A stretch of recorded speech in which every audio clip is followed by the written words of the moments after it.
So, where could the 17-year-old Wisconsin boy have possibly contracted the current novel virus back in 2005? It is highly likely that the boy received a flu vaccine from California-based vaccine giant Chiron's 2004 hot lot, which had been proven to be contaminated with live viruses. This would help explain the involvement of the New York Health Department and why Novartis moved so quickly to purchase Chiron completely in 2005.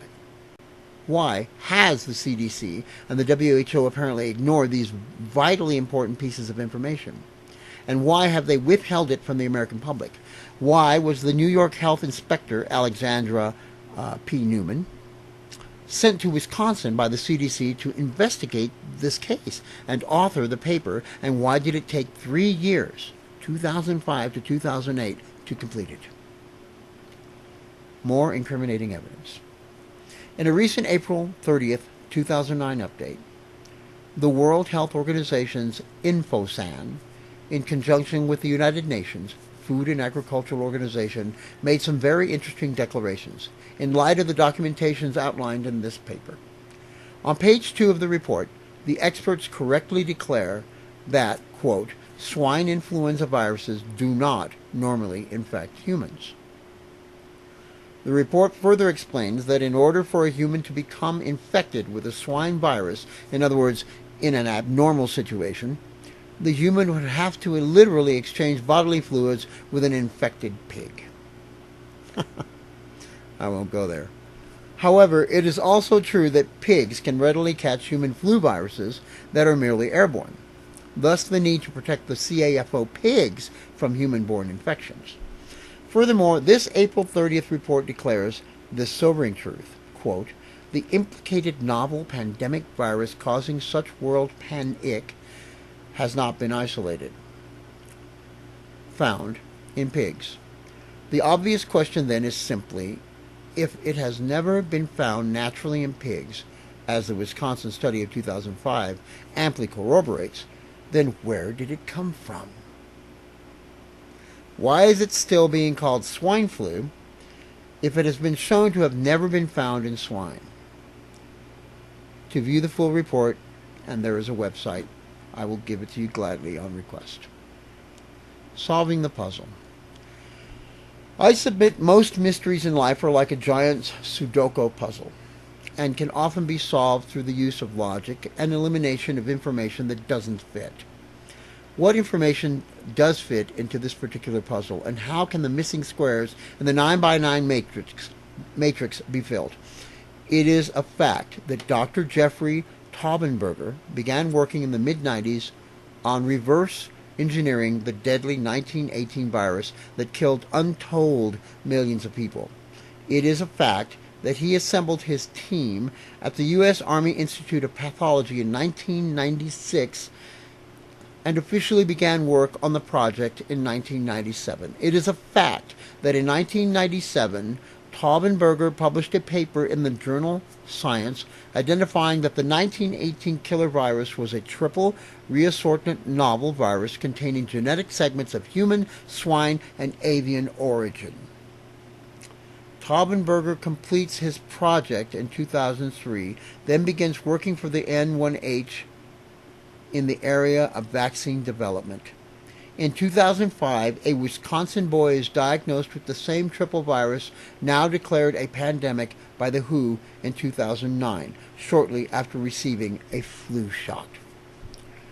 It is also a fact that the world's largest multinational pharmaceutical corporation, Novartis, applied for a patent for a vaccine designed to address a novel reverse-engineered triple reassortant pandemic virus on November 4, 2005, just a week before the Wisconsin boy receives his flu vaccine.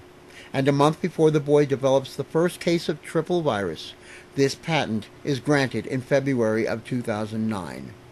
Then, a very short month later, the same triple virus is publicized worldwide as a terribly deadly Mexican outbreak. Within days, Novartis receives billions of dollars in vaccine contracts from panicked nations. Fact. the novel swine flu has an extremely low mortality rate compared with seasonal flu. In fact, the CDC and the WHO have quit listing the cases and the fatalities, quite possibly because of this fact.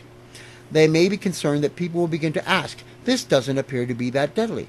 Why all the hysteria calling for a headlong rush to implement mass vaccination in our schools and in pregnant women?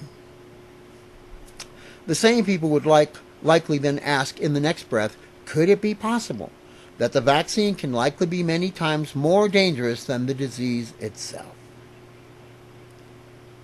Fact, I have shown that the CDC and the WHO have misled America as to the history and origins of the triple virus, so why should we believe their projections about the coming waves of death unless vaccines are pushed? So, using Sudoku puzzle logic, what fits in the missing blanks?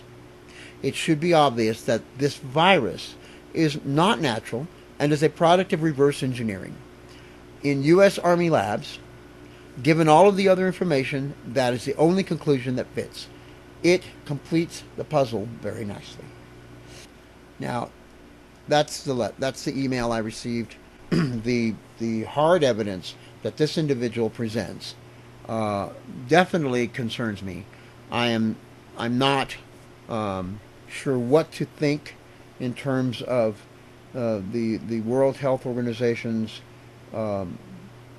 deception and the CDC's deception on this particular virus. I do know that my first impression was that this virus was man-made and that the cause of it is much more insidious than what we want to believe.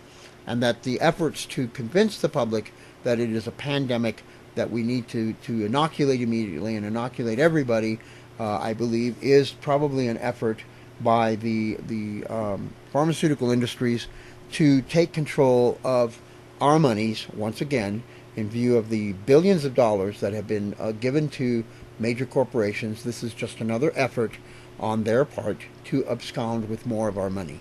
They do not give a damn about you and I. Now, back to the subject of the flu, back to the subject of invasiveness that may be inherent in this health reform. Do not allow the invasiveness to occur. Health reform is needed. Granted. Do not allow the spinmeisters to usher in evil beings, evil doings upon our bodies under the auspices of trying to do us good. This is what they are doing. If you don't believe me, read the bill. It's very difficult to understand. It's written in legalese and legislative jargon that is meant to confuse the average individual, believe me. And if you can get through it, I guarantee you will find certain language to be very, very, very, very insidious. But remember, the swine flu epidemic is a falsehood. It is a lie. Something very bad is going on around it. Don't believe it. Do not give in to the fear. Do not give in to the fear. I'm going to refrain from cussing. I'm going to refrain from being angry. I'm simply trying to let you know there is something wrong with all of this. And there is something wrong with how it has happened on the heels of this so-called health reform. Now, whether Obama is involved in it or he knows anything about it, that's not the point. I don't care about that. I'm not concerned about President Obama. He's probably just as ignorant about all of this as any of us are, and maybe not. But that's not the issue. The issue is, do not allow these people to take control further of your lives and your bodies. They are trying to do that. And it is not a lie. This is a fact. Now, remember, do not give in to the fear.